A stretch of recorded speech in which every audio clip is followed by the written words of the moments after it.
Optimization of yield lines in two-way slabs. This video will handle the type 3 slabs. The definition of slab types is as follows. The type 1 is a rectangular slab simply supported on all sides. Type 2, it has a fixed support on the longest side of the rectangular. Type 3, it has two fixed supports. Type 4, it has two adjacent supports, fixed supports. Type 5, three fixed supports. And type 6, all sides are fixed. This video will handle type 3 flaps. When we use yield line approach to calculate the maximum bending moment, we know that the axis of rotation are the support lines. And when two axes of rotation cross each other, then in this cross point, the yield line starts. So we have in each corner a yield line, which starts at an angle beta 1, and this angle is an unknown for us. An angle beta 2, beta 3, and beta 4. When two yield lines cross, then we make the connection. That's the other yield line. Because of the fixed end, there is also a yield line governing the bending moments on top of the slab, and the same thing with the other side. We assume that the clamped bending moment is equal to the maximum bending moment in the field. Then we define some geometric characteristics. This is the distance S1, S4, S3, and S2. There are some conditions, which is, of course, it must be a two-way slab. So it means that B must be between A and 2A. S1 plus S3, of course, must be smaller than B. And S2 plus S4 must be equal to A. Now we will use to calculate S1 up till S4, we will use the Coathanger's rule, which means that the height of the triangle S1 must be equal to the longest side of the triangle divided by the summation of the cotangens of the adjacent angles. But knowing that the cotangens of 90 degrees minus beta 1 is equals to tangens beta 1, we can write this rule as S1 is A divided by the tangens of beta 1 and the tangens of beta 4. So we can do that now for S2 too. This S2 is, of course, S1 times tangents of beta 4. S3, we use again the cotangens rule, and S4, it is also S3 times tangens beta 2. Now, to obtain a realistic yield line configuration, we know that this yield line in the middle should be, oh, no, it's not in the middle, but it's horizontal, should be horizontal between those two axes of rotation. That means that Sx is equal to S1 times beta 1 must be equal to Sy, which is S3 times beta 2. We can write it in a simple equation. Then we do the same for SV and SW, the same reasoning. So we have another equation. And from that, we see that there is a relationship between the tangents of the three angles. I've chosen now tangens beta 3 as the dependent one, and it's a function of the three others. So instead of 4 unknowns, I have now 3 unknowns variables. Because of symmetry now, when you look carefully at this picture, then you see that the longest side of the triangle forming beta.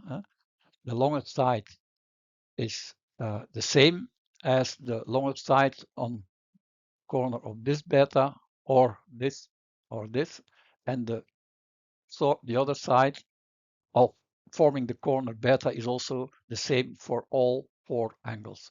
So this is because of symmetry. All angles beta 1 until beta 4 must be equal to beta. And we will now use x as a variable, which is the tangents of beta.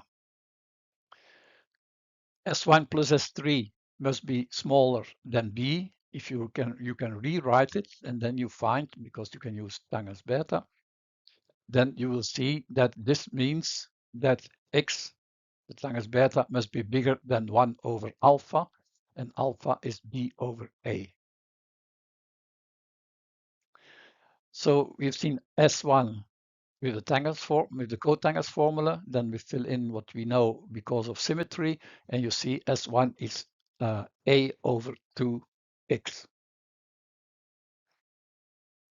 Same for S2. S2 is then A over 2. S3 becomes the same as S1. It's A over 2x. And S4 is also the same as S2, and it's A over 2. So S1 is equal to S3. So this is equal to that, which seems logic because this is exactly the same. And then for the other side, the S2 of S4, they are also the same in length. With this knowledge now, we first check the rule that we established for the tangents of beta 3, and we see that this equation is fulfilled. So we have a realistic yield line pattern. Then we got from the previous thing that the x is tangents beta, S1 equals S3, S2 equals S4. And now we can calculate the work done by the external forces. When you divide this work done by Q times delta, a unit displacement, then we see that in the part of the slab where it's composed out of triangles, then you see that the total surface or the total load is S1 times A times Q. And then the mean deflection for a triangle is delta over 3. So we got S1 times A divided by 3. The same we apply to S3, and then you get this term. What is left are rectangulars, a slab consisting of rectangulars. So its total surface is B minus S1 minus S3 multiplied by A, and the mean deflection is delta over 2. Then we got this. Substituting the different variables, and you arrive at this simple formula. The work done by the internal bending moments divided by the bending moment and divided by the unit of displacement. We have the bending moment M projected to the rotation axis here. And also you got B, the length of the axis, divided by S4, because the angle of rotation here is delta divided by S4. On the other side, we have this bending, those yield lines projected to this axis is UA divided by S3.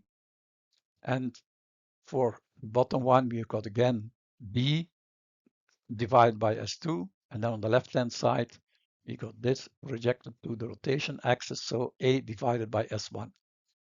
And then there are 2 yield lines left, which is this one. So this is B with the rotation angle delta over S4, and the same at the opposite side. So this is the formula for the work done by the internal forces. Substituting the different variables, we arrive at this equation. Then, because E must be equal to D, we have now an equation where we can find M, the maximum of the bending moment. And we see that this bending moment is a function of alpha, which is b over a, and the function of x, which is the tangents of beta.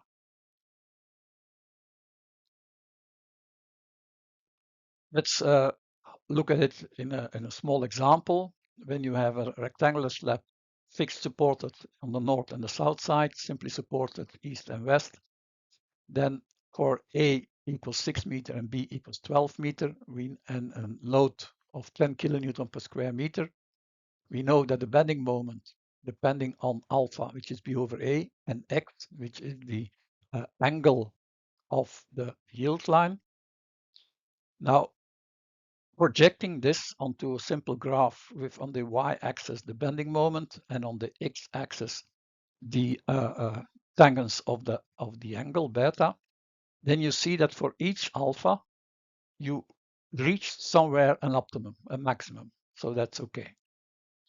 So on the left-hand side of the x-axis, the arc tangents of 0.5 is 26.6 degree, and when it's 2, it's 63.4 degrees. So the angle is between those two. And then you can see, for instance, for this example here, where alpha is 2, because 12 divided by 6, you see that the maximum for this curve, alpha is 2. For this curve, we see that the maximum is around x equal to 1.1. So, and m, and the bending moment with alpha 2 and x 1.1 is 15 kilonewton meter per meter. So that's the way of calculating, of doing it. But we can also put it into a formula. So we have to maximize alpha and x. We have to maximize in x. So this is a function that we need to maximize. That means that we have a derivative of the formula to the variable that we want to maximize is equal to 0. This gives an equation, and we solve this equation to have x, which is now x optimum or x max, whatever you can call it. So the optimized angle x of the tangents of the angle is then equal to this formula and only dependent on alpha. So the angle beta max is then the arc tangents of x expressed in degrees. We can make it in a graph. Y-axis is the beta max, is the angle of the yield line, and on the other axis it's alpha, which is b over a, and going from 1 to 2.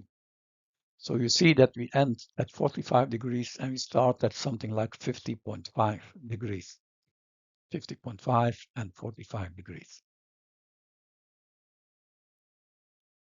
Now we have the formula of the bending moment in function of alpha and x. We know where x optimum is, so this is the optimal angle giving m alpha x a maximum. So we can substitute it into the formula, and we have now a formula of the maximum bending moment in function of alpha.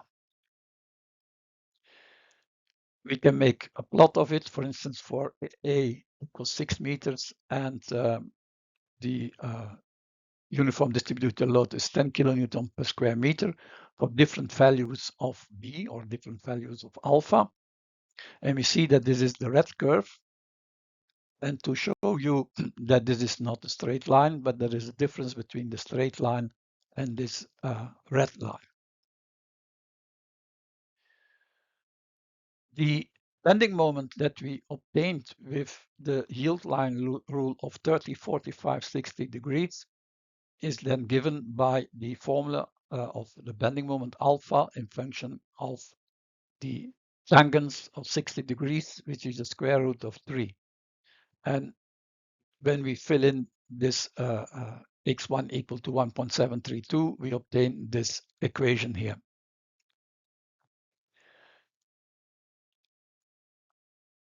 This is the equation that we obtained for the maximum bending moment using the not optimized angle of the yield line. When we use the optimization, then we have this formula. And when you divide both both, you have a ratio, and this ratio goes from 0.96 to 0.945 for alpha going from 1 to 2.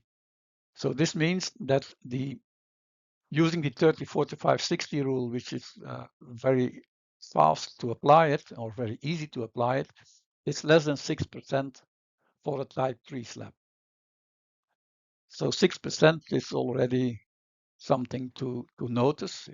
Sometimes it can be important. So you should know, if you use 30, 45, 6 rule, that for a type 3 slab, difference can be relatively large.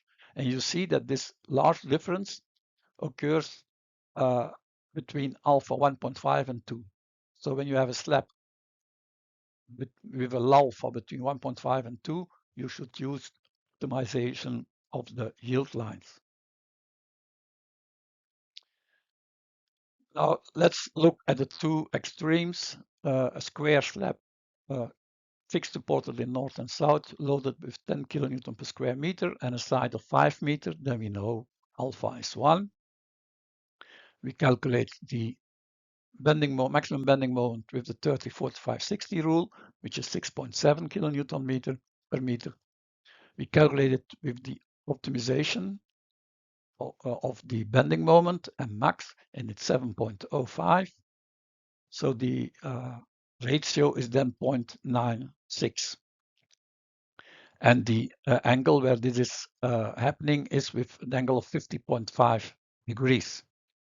So the full green line is the yield line for the 30, 45, 60 rule. So this is 60. This is always 60 degrees. And the dotted green line is the optimization with an angle of 50 degrees. So it's 50 degrees less. And you see that the yield lines are attracted to the center. We can now at the other extreme for alpha equals to 2. We can do the same exercise. The bending moment with 30, 45, 60 rule is 9.8. When we optimize it, it's 10.4. So the ratio is 0.95 and the angle is 45 degrees.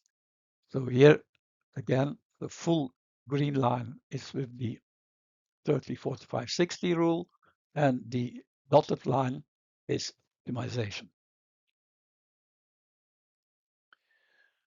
We can have a very easy way of applying this rule. We know that the bending moment is equal to Q, the load, times A squared divided by a factor K. And using the general formula of M, function of alpha and X, and we look at the value of K, then you know that K alpha X is equal to this formula. And note that this right-hand side of the formula is only dependent on the geometric characteristics, so which makes it easy to use. We can this general formula put into a graph with for alpha or for x between 0.5 and 2, and then we can take the alpha from 1 to 2, and we have the three curves. All the other curves are between the red and the black one. You see that there is somewhere an optimum. So when k is the smallest, then m is the biggest. So you see that there is an optimum depending on the factor of alpha. For the angle or the tangents for the angle x, it means that it's between 27 degrees and 63 degrees, where the optimum is situated. And now look at the k factor, and we can look at the maximum of the k factor, or the k factor that gives the maximum bending moment. So k is then a function of alpha and x equal to x optimum, with this value for x optimum. By substitution, we have then the formula for k max. And we can put it into a graph. On the y-axis k max, and on the x-axis it's alpha between 1 and 2. So let's give an example. A rectangular slab with a load of 20 kilonewtons per square meter. A is 5, and B is 7.5, which means that alpha is 1.5, and the optimum angle, which gives you the maximum bending moment, is 1.068, the tangents of it, which is the dotted line. And the full green line is the one obtained with the 30, 45, 60 rule. You see that beta is now 47 degree instead of 60 degrees. We look at the factor K max for alpha equals 1.5, and this leads to the factor of 27.4. Now we can calculate the bending moment. It's 20 times a squared divided by 27.4. It's 18.25 kilonewton meter per meter. So it's an easy and a quick way to calculate the maximum bending moment.